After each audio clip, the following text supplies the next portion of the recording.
Hola, ¿qué tal? Bienvenidos. Esto es Semana. Nos conectamos con ustedes en este martes 4 de enero, por supuesto, para hablar de política, porque estamos en un año nuevo y en una campaña nueva. Ustedes saben que habrá elecciones al Congreso, elecciones presidenciales, y aquí en Semana le estamos haciendo seguimiento a todo este tema electoral para que, bueno, ustedes estén enterados de los candidatos, los conozcan y finalmente acudan a las urnas y voten por el que les guste a ustedes. Y en esta ocasión vamos a hablar, tenemos a un invitado muy especial y es Enrique Gómez Martínez, candidato presidencial de Salvación Nacional. Ya vamos a hablar un poquito de Salvación Nacional, de muchos temas de los que hay que hablar. Doctor Gómez, bienvenido a Semana, ¿cómo le va? Bien, buenas, ¿cómo están? ¿Cómo se encuentran, Diego? Gracias por esta invitación, muy amables. A usted por estar con nosotros, lo vimos en la Feria de Cali, en la Plaza de Toros de Cañaveralejo. ¿Cómo le fue, doctor Gómez, allí? Bien, fue una temporada bonita, todas las corridas tuvieron emoción y tuvieron cosas para recordar. Obviamente el cierre gigante de los toros españoles, pues muy gratificante para la afición. Bajita la asistencia, pero yo pienso que mientras se mantenga la posibilidad de la fiesta, pues va a volver mucha gente joven, me gustó eso. Y contentos de disfrutar de Cali y de acompañar al pueblo caleño y a muchos amigos que han pasado horas difíciles en 2021 y queríamos estar allá y abrimos una sede política también con nuestros candidatos a Cámara y Senado. Entonces hubo de todo, hubo feria y hubo trabajo, hubo acción política.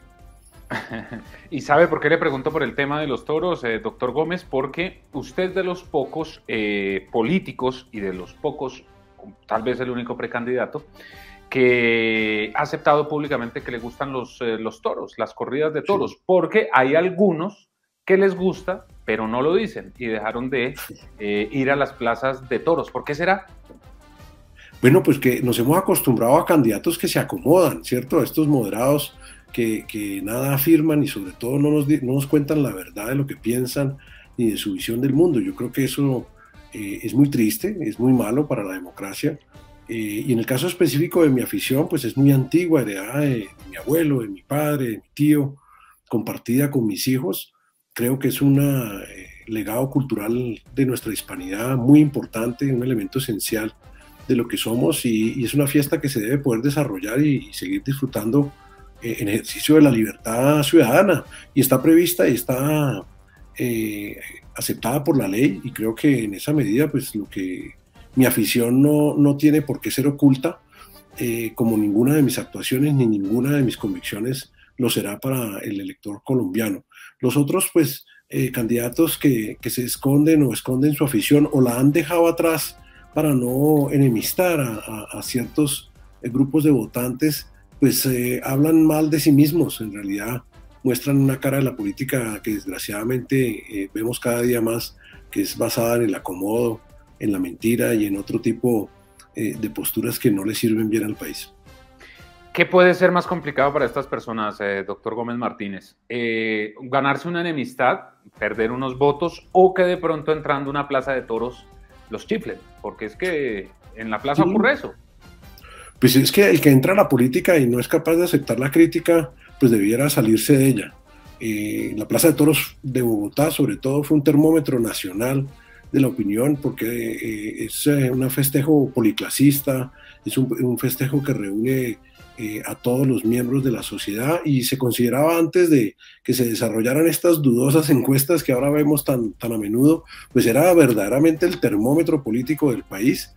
Y yo creo que hay un poco de todo, y hay estos candidatos que quieren gustar a todo el mundo, a todos los grupos, a los microgrupos de presión, a ciertas minorías beligerantes que prefieren que nadie los critique, y que son lo que hoy día se conforma como el centro de la política en Colombia, que es el centro de nada, es un centro de mediocridad, de tonos grises y de poca visión del país, y por eso el país está en riesgo cuando la gran mayoría de nuestro liderazgo prefiere ocultarse, prefiere no manifestar sus convicciones o no tener, de hecho, una visión clara y concreta del país. Por eso nosotros sí proponemos algo en concreto para el país, una visión alterna, una visión nueva, una visión de transformación, y por eso creemos que vamos a tener una gran receptividad en las próximas elecciones. Sí. ¿Y cómo le fue? Nos cuenta que estuvo allí en Cali también con el tema de sede política. Ya quedó instalada, ¿no? Ya arrancamos, hay dos grandes candidatos a Senado por Negritudes y todo el suroccidente, pues Fernando Tolosa, y por el Valle del Cauca, el coronel en retiro de la Policía Nacional, Nelson Rincón, que tuvo un gran desempeño en la alcaldía de Armitage como secretario de Tránsito y fue subcomandante operativo de la Policía de Cali y del Valle del Cauca. Hemos acudido a ellos, en el caso de Tolosa, por su trabajo con comunidades en el suroccidente del país, por ser un político que ha tenido transparencia, representa la diversidad y tiene un grupo grande e importante de seguidores en todo el suroccidente, y nos parece importante que esa zona tan esencial del país y que ha sufrido tanto, en donde el cultivo ilícito, en donde la violencia guerrillera, en donde la mala política sobre todo ha venido destruyendo las fibras de la sociedad, pues aspiramos como cuarto renglón de nuestra lista nacional cerrada al Senado, pues que pueda alcanzar el Senado y darle representatividad, una representatividad alrededor del acuerdo sobre lo fundamental a la región. Y en el caso del Valle del Cauca, pues es un departamento que con el Cauca ha sufrido, lo supimos en 2021, los estertores de la violencia selectiva, de esas camisas pardas que se autodenominan primera línea, pero que en realidad son movimientos de intimidación, destrucción de la economía, restricción de las libertades ciudadanas, y por eso nadie mejor que el coronel Rincón, que conoce de fondo los problemas de criminalidad, los problemas de desigualdad en muchas zonas de la ciudad de Cali y de sus alrededores, en los municipios periféricos de la gran ciudad capital del Valle del Cauca, para que él lidere precisamente nuestras listas desde la transparencia, desde el manejo de la seguridad, con diálogo, sí, sin duda que lo necesita mucho todo el país, pero sobre todo bajo la premisa de que se cumpla la ley en una zona del país que está azotada por el mal gobierno. Los poderes locales en el Valle del Cauca le han servido mal a la comunidad y no han protegido la honra, vida y bienes de los ciudadanos en el curso de 2021 y años anteriores. Por eso pensamos que nuestros candidatos en esa zona del país son muy representativos y van a tener mucho éxito. Sí. Doctor Gómez, hablaba usted de un acuerdo sobre lo fundamental y tengo que preguntarle de una vez, sobre todo para que usted se lo explique a las nuevas generaciones, a los jóvenes que van a acudir a las urnas en mayo de, ya de este año, es que estamos en 2022, de este año, bueno, en marzo y en mayo a las presidenciales. ¿Qué es Salvación Nacional? Porque los menores de 20, 25 años tal vez no sepan qué es Salvación Nacional.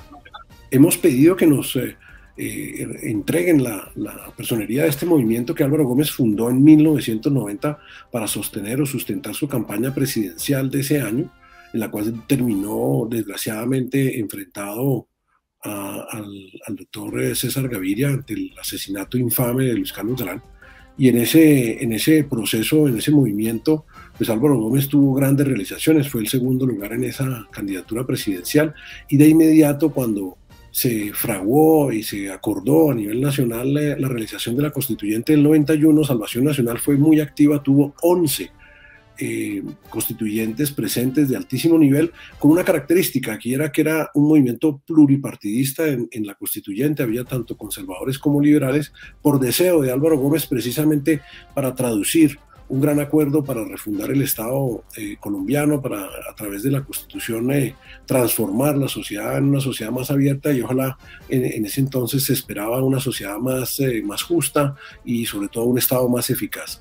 Esos puntos del acuerdo sobre lo fundamental, pues lo que buscan es que el Estado en sus misiones esenciales le cumpla al ciudadano, cosa que hoy día no está pasando, y eso es lo que Álvaro Gómez nos dejó como legado de mecánica política, y por eso hoy día revivimos Salvación Nacional, invitando a los jóvenes, a quienes conocieron precisamente estas banderas de Álvaro Gómez, a apoyarnos para lograr un Estado donde la ley se cumpla para todos en términos de igualdad, una política en donde la moral sea esencial y podamos reclamársela, un comportamiento moral a nuestros líderes políticos y funcionarios públicos, un Estado donde haya justicia. La esencia del acuerdo sobre lo fundamental es que la justicia opere, y el Estado colombiano no nos brinda esa justicia y la sociedad se nos está disolviendo.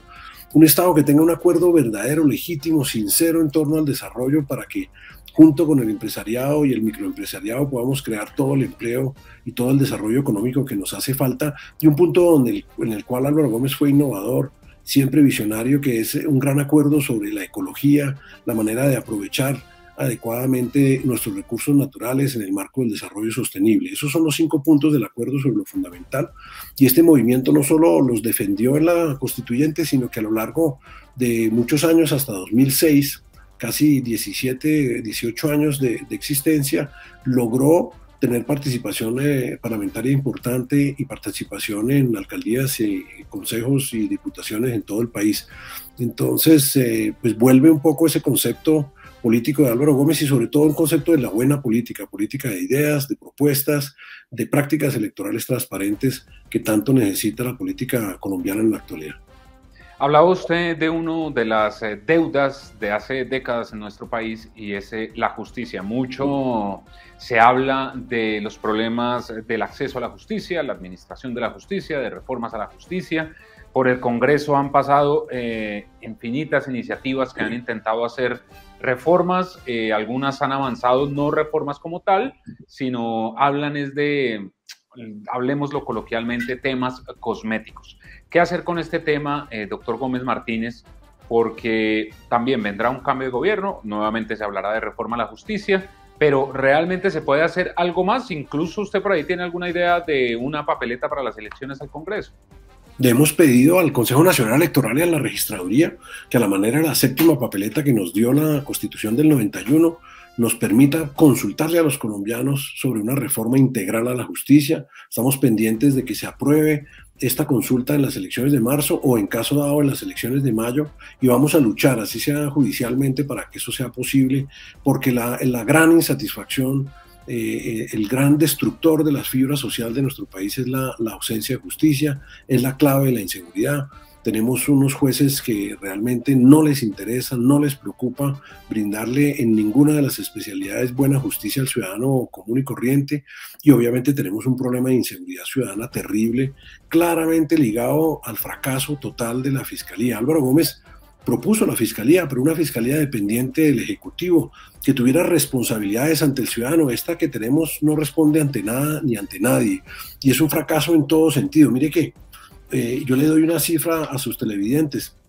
Nosotros pasamos y le aumentamos del 2014 a 2021 el presupuesto de la Fiscalía en 65%. Pasó a tener un presupuesto de 4.1 billones. Se gasta 3,2 billones de pesos en gastos de funcionamiento, pero sin embargo las denuncias siguen en aumento. En el mismo periodo han aumentado el 14%, y lo que es más terrible es que ha llegado en la actual Fiscalía del fiscal Barbosa a su peor nivel de desempeño en su historia. Hoy día, normalmente nosotros teníamos más o menos 3,5 a 5% de los casos iban a juicio, de las denuncias de los ciudadanos, que ya de por sí era una tasa malísima, malísima. Hoy día eso ha bajado a menos del 2%. Y claro, pues los criminales saben que no hay ninguna probabilidad de que la Fiscalía los lleve a juicio, y por eso impera el crimen en las calles, impera el crimen en las casas de los ciudadanos. Por eso los homicidios siguen manteniéndose, y creo que en 2021 logramos otra vez, desgraciadamente, pasar de 13.000 homicidios. Entonces todos los indicadores de esta justicia que nos hace tanta falta son nefastos. Mire, yo hay una cosa que desespero. Yo estudio el problema de fondo, mientras el fiscal general tiene para fondos especiales, los que antes llamaban gastos reservados del fiscal, 73.000 millones de pesos para 2021, los gastos de modernización y de técnica científica para obtener éxito en juicio, para recaudar la prueba de los delitos que más le duelen a los colombianos: homicidio, acceso carnal violento, hurto a residencias con violencia, etcétera. El total del presupuesto que este fiscal le ha dado para mejorar esas capacidades de investigación no pasa de 18.000 millones de pesos. Entonces, gastos reservados para blindar la casa del fiscal, las 2 casas que se han mandado blindar en este mandato, o para tener más de 200 personas en su servicio de seguridad, para eso hay plata, pero para investigar los crímenes, para tener éxito en juicio, no hay casi recursos en esta Fiscalía, que se ha vuelto un recurtidero burocrático. El fiscal se dedica a repartirle cuotas a los miembros de las altas cortes que lo eligieron, se dedica a repartirle cargos a los políticos mientras le voltea la espalda a la ciudadanía. Por eso la reforma integral a la justicia, para que la fiscalía dependa del gobierno, y un presidente que le va mal en la justicia, pues entonces responde, porque ese sí tiene responsabilidad política, no como el actual fiscal. Las altas cortes, Diego, no pueden seguir eligiendo funcionarios. Vamos a eliminar todo eso para que las cortes se concentren en su misión de administrar justicia y dejen de ser jugadores políticos en ese gran entramado que Álvaro Gómez llamó en su momento el régimen, un régimen que lo único que busca aquí es que nadie responda por el fracaso del Estado. Entonces justicia pues es un punto esencial de lo que le planteamos a los colombianos. Es algo de lo que no se quiere hablar aquí, porque la política no quiere justicia, los criminales no quieren justicia, los grupos económicos no quieren justicia, y la verdad es que el ciudadano sí necesita urgentemente, el que produce, el empresario, el microempresario, necesitan de una buena, pronta y eficaz justicia para poder progresar. Y ya que nos metimos en ese tema de la justicia, doctor Gómez Martínez, ¿qué hacer con el hacinamiento carcelario? Porque es otro problema que hay. También en gobiernos anteriores se habló de la construcción de nuevas cárceles, pero pues el tema ha quedado allí. ¿Qué hacer también con este tema que es otro pendiente que hay? Pues mire que es increíble, el ministro de Justicia ayer en entrevista en el corifeo del régimen, que es el diario El Tiempo, sacaba pecho de haber reducido el hacinamiento carcelario. Pues claro que lo redujo, si soltó 30.000 presos. ¿Y dónde están esos presos? Pues azotando a la ciudadanía, durmiendo en las casas de los ciudadanos de bien mientras se roban los bienes de los ciudadanos, atracando en las calles. Y esa no era la salida. Estaban preocupados por el COVID en el grupo de presos, pero no se preocuparon por los ciudadanos que fueron azotados por esta ola criminal que nos trae completamente arrodillados desde 2020, el segundo semestre y todo 2021. Esa no es la solución. Mire, la única cosa que sucedió en los gobiernos anteriores cuando se trató de construir cárceles es que los directores del IMPEC y del Fondo de Infraestructura Carcelaria terminaron presos. ¿Por qué? Porque se vuelve a caer en el fenómeno de corrupción. ¿Y por qué hay corrupción? Pues porque a la Fiscalía no le interesa perseguir la corrupción, porque eso es un territorio de cacería de los políticos colombianos. Y entonces cuando yo digo que aquí no hay justicia, no es por que sea un fracaso social, sino por intención, por el deseo de una gente. A los políticos, por ejemplo, no quieren una justicia que funcione contra la corrupción. Entonces ha sido absolutamente inaceptable que la única crecimiento de cupos carcelarios en el país hoy día lo haya logrado el distrito capital de Bogotá, con menos de 1.200 cupos adicionales de unos 5.000 o 6.000 que debiera tener, y el resto del país está en un debate, y esto lleva años, Diego, que es inverosímil, en donde el nivel central a través del IMPEC le dice a los municipios: ustedes tienen que construir cárceles, y los municipios le dicen al IMPEC: no, yo no tengo plata, y mientras tanto pues no hay manera ni de atender bien a los reclusos que ya están condenados, ni de incluir en el sistema carcelario a los delincuentes que deberían estar ahí. La solución del ministro no es conseguir fondos e iniciar la construcción de cárceles, así fueran provisionales. No, la solución es soltar a los delincuentes. Eso no está funcionando, y por eso planteamos y proponemos que dentro de esta misma reforma integral a la justicia, Colombia debe tener, tiene un déficit actual de 35.000 cupos carcelarios, y para cubrir el crecimiento que va a tener esto cuando empiece finalmente a funcionar la Fiscalía, debemos construir 60.000 cupos carcelarios en menos de 4 años. ¿Cómo hacerlo? Pues hay que vincular a las entidades territoriales para que las cárceles de los delitos en los cuales ellos deben brindar la reclusión puedan construirse rápidamente en terrenos privilegiados por los mismos municipios, y obviamente ampliar el sistema nacional de penitenciarías en todo el país, en todo el territorio se necesitan estos cupos carcelarios. Si nos vamos a poner serios en la lucha contra el crimen, tenemos que tener por lo menos 60.000 cupos carcelarios para poder manejar el hacinamiento actual y poder manejar el crecimiento en las condenas cuando haya una verdadera fiscalía que le interese proteger al ciudadano. Doctor Gómez, ya hablando de crímenes, usted sabe que uno de los mayores crímenes en nuestro país es el narcotráfico. Mire usted lo que pasó en Arauca, 23 personas que fueron asesinadas por una disputa de 2 grupos al margen de la ley que sin duda están peleando por rutas del narcotráfico. Ahí no hay nada más que sencillamente eso. Usted, a través de su cuenta en Twitter, anunció que activaría de inmediato el glifosato, pero hay mucha gente que se opone a este tema, a la fumigación. No, ¿La implementaría si usted llega a la Casa de Nariño? No, usted está equivocado. Primero, no existe esa oposición al glifosato. Lo que hay son unos grupos de presión ligados a los cultivos ilícitos, ligados precisamente a los grupos guerrilleros que se siguen financiando del cultivo ilícito, que han venido entrabando y haciendo enredar a este gobierno en su deber de iniciar la fumigación aérea. Lo primero que los colombianos tenemos que tener claro es que cuando no hay fumigación aérea mandamos a los jóvenes policías, soldados y sus auxiliares civiles a cortar esas drogas, con esas matas ilícitas con las manos, y muchos de estos muchachos terminan mutilados de por vida. Es inaceptable que eso siga pasando. Aquí se inventó un candidato presidencial que anda por ahí y dijo que el glifosato, que es el herbicida de mayor uso en el mundo, era un producto altamente cancerígeno. Eso fue un tema de litigio estratégico para frenar la acción del Estado. Y hay un cuestionamiento grave y de fondo al Ministerio de Justicia, al Ministerio de Defensa y al presidente Duque, porque llevan 3 años desde que prometieron reiniciar la fumigación aérea y no lo han hecho. Ayer el Ministerio de Justicia reconoció que ni siquiera había hecho la solicitud para adelantar este proceso, que es urgente para controlar el volumen de hectáreas de cultivos ilícitos sembradas, que financia la guerra, financia esa violencia que usted mencionaba en Arauca, y es una necesidad, es un clamor nacional. Si no reducimos en las áreas sembradas, el AMPA va a tener cada vez más recursos, el costo de la droga en nuestro país cada día está más barato, cada día hay más droga de alta pureza, cocaína y marihuana que invade nuestras calles y hace cada vez más fácil el consumo por parte de nuestras juventudes, y además hay una cultura social que ha trivializado precisamente el consumo. Incluso el consumo de marihuana se ha asociado a algo medicinal, no hay nada más equivocado que eso.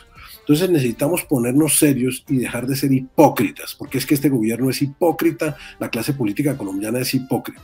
Si vamos a despenalizar el tráfico, hagámoslo ya, sentémonos con el gobierno norteamericano y negociemos entre mayor productor y mayor consumidor de droga, negociemos de inmediato la despenalización, que se acabe esta 40 años de violencia, corrupción, de destrucción de nuestros recursos naturales. Hagámoslo, ya estamos en ese punto donde el gobierno se la pasa entregando licencias para siembra de cannabis y al lado están las siembras ilícitas. Esto cuando usted va al Cauca o recorre el suroccidente del país o el Catatumbo o Arauca, se encuentra con las siembras en los bordes de las carreteras nacionales. Entonces, salgamos de la hipocresía, pero mientras negociamos esta despenalización, tenemos que frenar a los grupos ilícitos, a las organizaciones criminales que se benefician todavía de este tráfico, y por eso he ratificado que aquí no se necesita de nada distinto de voluntad presidencial para que primero los policías y soldados no sigan siendo mutilados en la erradicación manual, que es absurda, inútil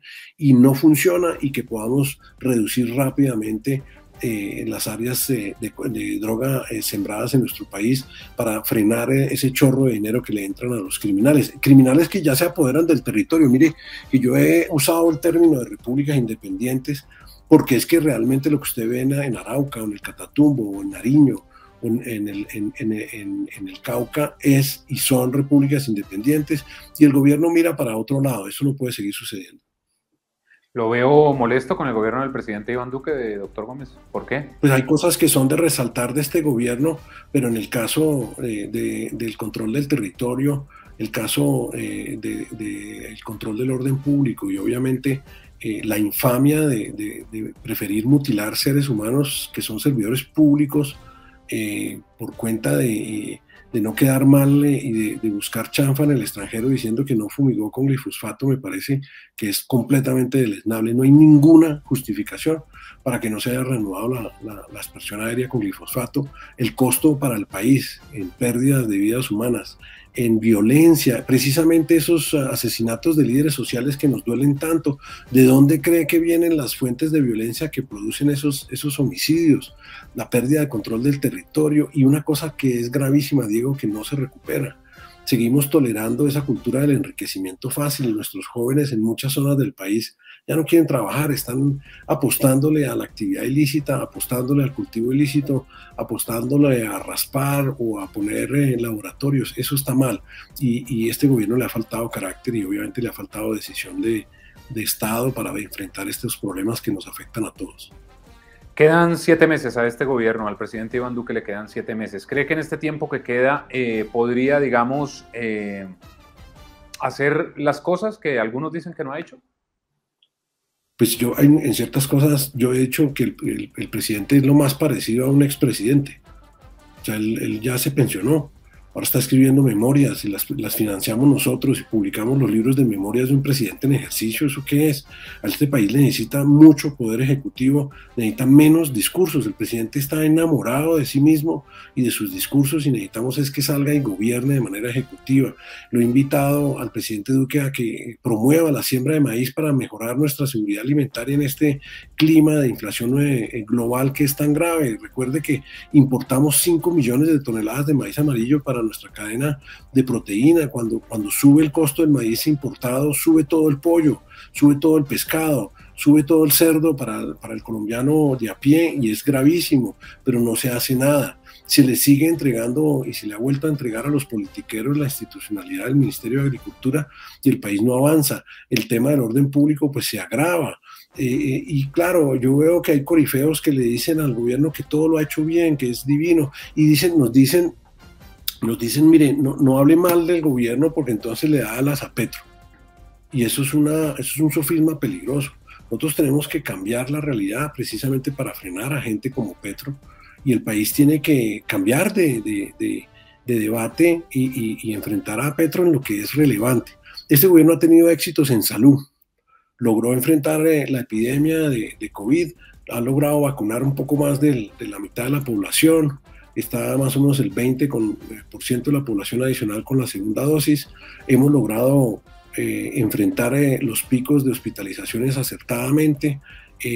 La encuesta de Estudio Nacional de Evaluación del Sistema de Salud es muy favorable. ¿Por qué? Porque este gobierno ha tenido la coherencia de cerrar y liquidar EPS que estaban en manos de políticos oscuros y de intereses medio mafiosos en muchas regiones del país, y la calidad de la atención en las EPS que han quedado ha mejorado. El 80% de los colombianos en el régimen contributivo y subsidiado está satisfecho con su servicio de salud. Esos son logros grandes del presidente Duque que serían los que tiene que estar reivindicando, porque Petro lo que quiere quitarle a los colombianos es eso. Petro lo que quiere es una reforma integral a la salud y quiere entregarle esa salud que hoy día la articulan las aseguradoras privadas, en la red pública, en la red privada de prestadores, se la quiere quitar a los colombianos y entregársela toda al Estado. Y la pregunta que nosotros le hacemos desde Salvación Nacional a todos los ciudadanos que están dudando sobre si salir a votar o no es si quieren que su salud, eso que es tan importante, esa gran conquista de la Constitución del 91, la manejen como manejan nuestras cárceles, o como se maneja la fiscalía, o como se maneja la justicia, o qué sé yo, como se maneja la educación pública en manos de Mejode. Si los colombianos quieren que su salud se maneje como esas entidades del Estado que no funcionan, voten por Petro. La cosa más importante para todo el país en esta elección es que ese candidato, el señor de las bolsas, el señor del dinero mal habido en sus campañas anteriores, que sigue sin explicar el origen de los fondos que lo financian hoy en día, ese señor quiere acabar con el sistema de salud que tanto nos enorgullece, que nos defendió del COVID, que nos ha vacunado, y quiere quitarnos eso y entregárselo a una parranda de burócratas amigos de él. Ese es el eje de esta elección en nuestra opinión, y es ahí donde tenemos que decir no al señor Petro y al aspirante a tirano Petro, que quiere una reforma integral de la salud para destruir esa gran conquista social que fue el régimen de salud instalado en la ley 100 de 1993. Ese es uno de los temas donde Duque sí debería estar sacando pecho y educando al colombiano, pero yo no lo veo, porque como está ocupado viajando y buscando chanfa, pues yo sí lo invoco, lo llamo, le digo, mire, aguante otro poquito, le quedan unos mesecitos más de gobierno, haga el esfuerzo. haga el esfuerzo de fumigar, haga el esfuerzo de defender el sistema de salud, haga el esfuerzo de denunciar a Petro en ese afán terrible de quitarnos a nosotros, los colombianos, nuestro sistema de salud.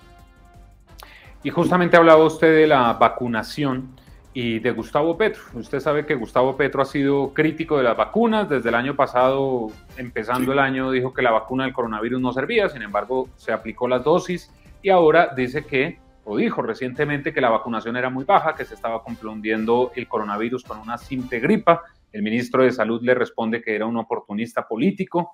Realmente Petro está haciendo política con este tema de la vacunación porque ese es un tema que no se puede negar. Quien no tiene la vacuna es porque no ha querido, porque vacunas sí hay.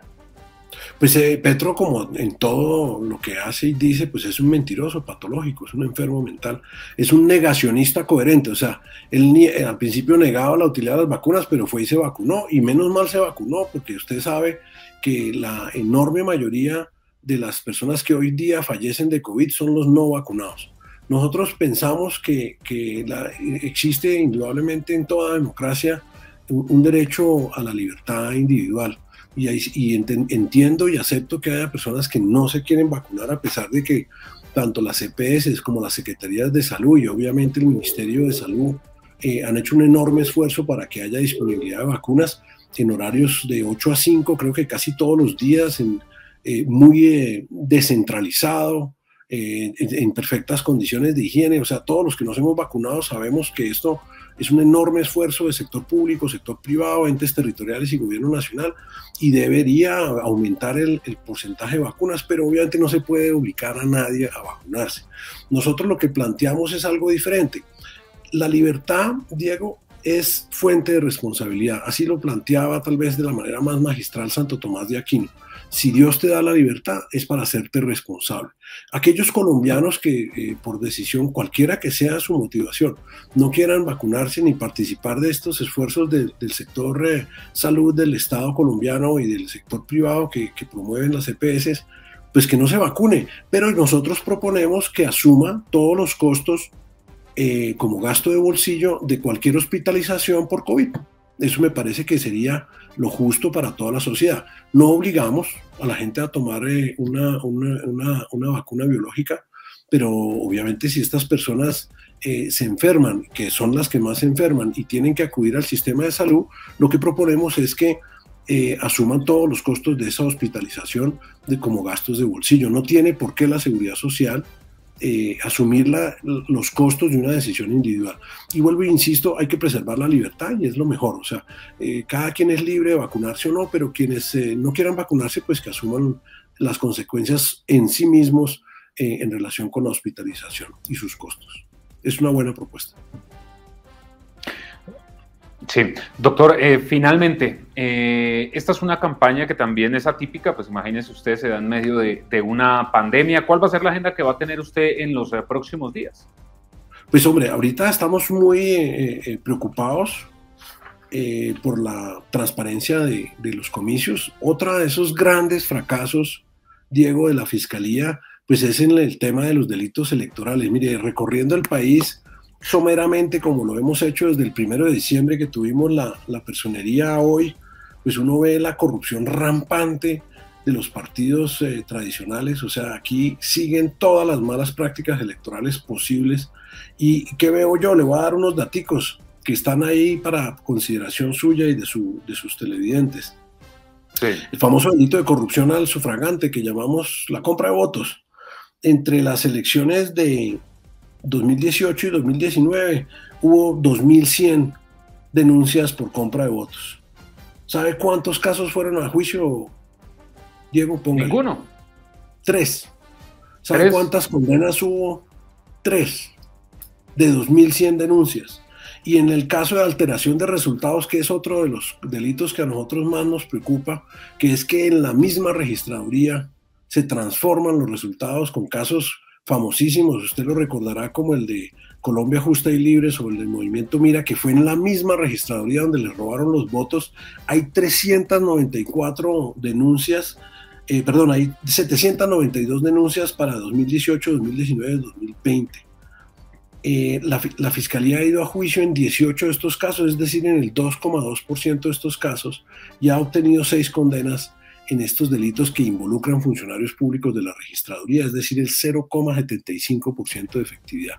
Aquí no hay interés del régimen en mejorar el sistema electoral, por eso no, y se hace una cosa que es hipócrita y se le dice a uno como partido político. Mire el caso de Salvación Nacional, tenemos 33 días de existir y nos dicen, páseme una lista de 13.000 testigos electorales para que usted cuide sus mesas. ¿Yo cómo voy a hacer eso? Diego, no tenemos ni plata para publicidad, el Estado no nos ha entregado ningún tipo de anticipo, ni nos lo va a entregar para elecciones, y los responsables del control electoral somos nosotros. Mientras tanto, la registraduría voltea la espalda, mientras tanto, la procuraduría, con toda esa mano de cargos, no responde por el control electoral, y obviamente la fiscalía, en las estadísticas que le acabo de decir, pues muestra su total indiferencia frente al delito electoral.